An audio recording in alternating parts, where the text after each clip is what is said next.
To adjust date and time settings on Xiaomi 17T Pro, first of all, you will need to open settings on your device. Next step is to scroll all the way down and then we can enter additional settings.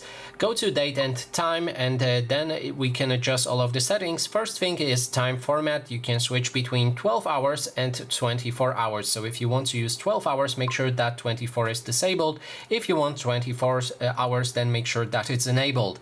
After that, we can adjust date and time. You can disable automatic date and time settings and then adjust the date and time manually. You can pick whichever thing you like, but keep in mind that changing it manually may cause some internet connection issues like synchronization and etc. So in this case, I'm going to enable it.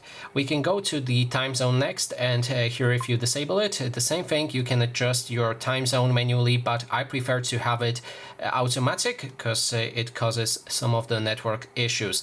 And then there's notifications. You can change the time zone notifications, enable or disable dual clock. What it does, it basically allows you to see two different clocks from two different time zones. You can choose the second time zone right here, and then if you have a specific clock widget on your home screen, you'll see two different time zones there.